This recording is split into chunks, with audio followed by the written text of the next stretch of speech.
एक छोटे से गांव में रघु नाम का एक लड़का रहता था। रघु ढाबे में बावर्ची का काम करता था। उसका मालिक हर दिन उसे टोकता रहता। सेठ, अरे रघु, तू ठीक से काम नहीं करता, तेरा ध्यान कहीं और रहता है, समय बर्बाद मत किया कर, बस अपने काम पर ध्यान दे।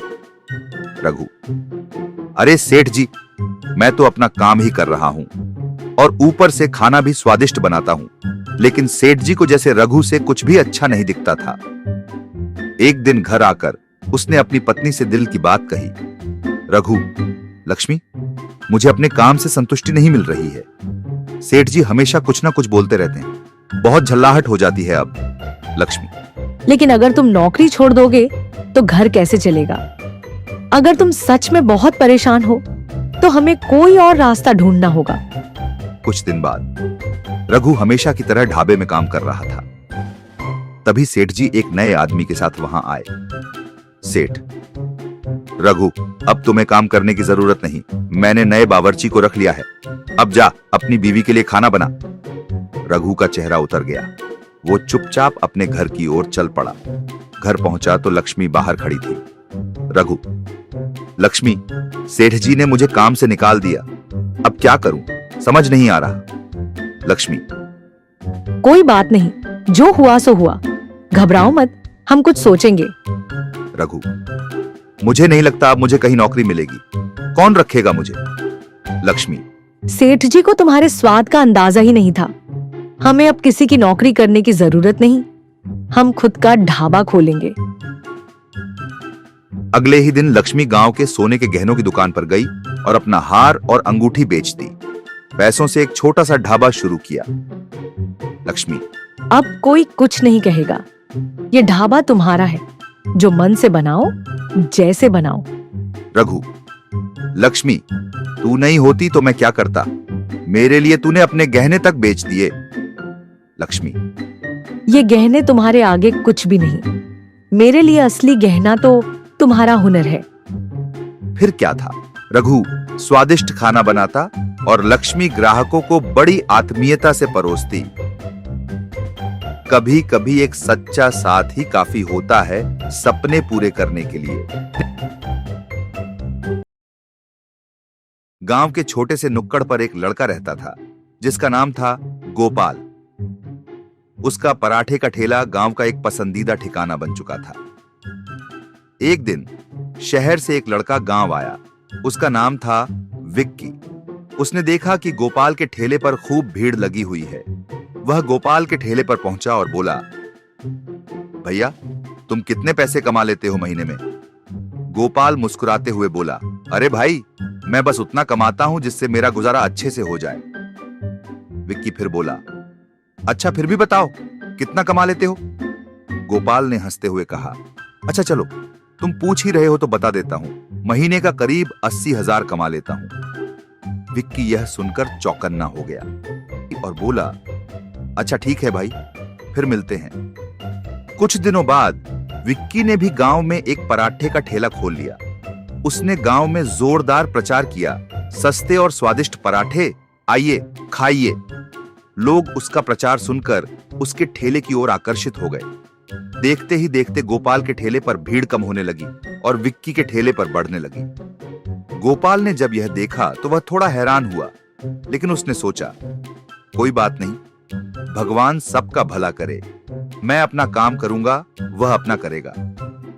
अब गोपाल के ठेले पर कुछ ही लोग आते थे, लेकिन वह बिना किसी शिकायत के अपना काम करता रहा। एक दिन दिल्ली से एक फूड इंस्पेक्टर गांव आया। वह सीधा गोपाल के ठेले पर पहुंचा और बोला, तुम किस तरह का तेल इस्तेमाल करते हो और पराठे कितने समय पहले बनाते हो? गोपाल ने मुस्कुराकर जवाब दिया, सर, मैं हमेशा ताजे तेल में ही पराठे बनाता हूं और ग्राहक को गर्मागर्म पराठा देता हूं। एक बार छक्कर देखिए।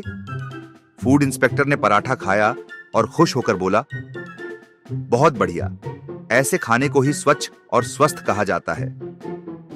इसके बाद फूड इंस्पेक्टर विक्की के ठेले पर गया। विक्की ने उसे देखते ही कहा, सर, मैं आपको 30,000 रुपये दे देता हूं, आप जांच मत कीजिए। फूड इंस्पेक्टर ने गुस्से से कहा, तुम मुझे रिश्वत दे रहे हो?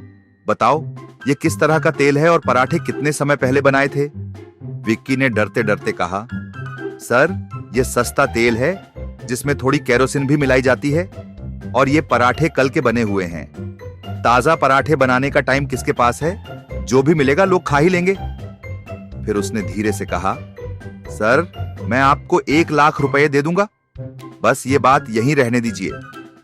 फूड इंस्पेक्टर ने गुस्से से कहा, अच्छा, तो तुम मुझे रिश्वत भी देना चाहते हो? चलो पुलिस स्टेशन, अब तुम्हारा जुर्माना 5 लाख रुपए होगा और 10 साल की जेल भी। विक्की यह सुनकर हक्का बक्का रह गया।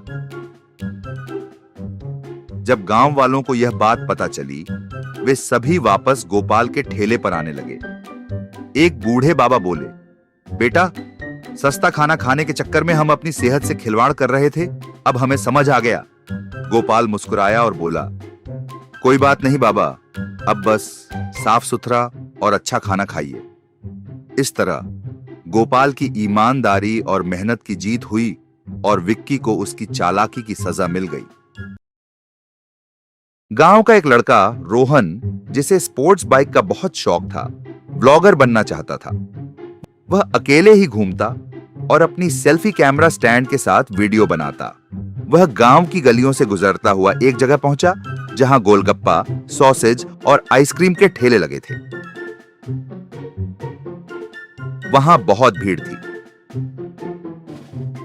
दोस्तों, आज मैं करने वाला हूं स्ट्रीट फूड टेस्टिंग। यहां बहुत सारे लोग आए हैं और मैं आपको बताऊंगा कि कौन सा सबसे बढ़िया है। वह कैमरा बंद कर गोलगप्पे वाले के पास गया। मैं बहुत बड़ा व्लॉगर हूं। अगर तुम मुझे 5,000 रुपए दोगे तो मैं अपने व्लॉग में कहूंगा कि तुम्हारे गोलगप्पे सबसे बेस्ट हैं। तुम्हारा धंधा दिन रात चलेगा। गोलगप्पे वाला हैरान होकर, क्या 5,000 रुपए? साहब, मैं दिन भर में मुश्किल से 1,000 कमाता हूं, मैं इतना पैसा कैसे दूं? रोहन को गुस्सा आ गया। उसने तुरंत कैमरा ऑन किया। अभी अभी मैंने यहां के गोलगप्पे खाए और सच बताऊं तो ये बहुत ही बेकार थे, कभी मत आना यहां। गोलगप्पे वाला परेशान हो गया और रोहन वहां से निकल पड़ा। अगले दिन रोहन फिर आया और इस बार उसने सॉसेज और आइसक्रीम वाले से वही बात कही।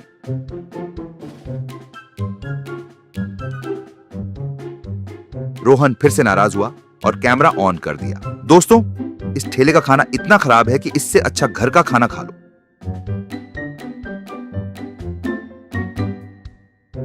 तीनों ठेले वाले बहुत परेशान हो गए और आपस में सलाह करने लगे। कुछ हफ्तों बाद रोहन फिर से अपनी बाइक पर आया, कैमरा ऑन किया। हेलो दोस्तों, मैं फिर से यहां आ गया हूं और आज देखेंगे कि इनका स्वाद बदला है या नहीं।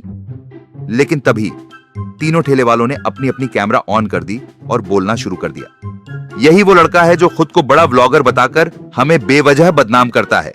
यह लोगों की मेहनत से खेलता है, इसे सबक सिखाना चाहिए। रोहन को समझ आया कि अब उसकी पोल खुल गई है। वह झट से बाइक स्टार्ट की और वहां से भाग निकला। झूठ और धोखा ज्यादा दिनों तक नहीं चलता। सच्चाई एक दिन सबके सामने आ ही जाती है।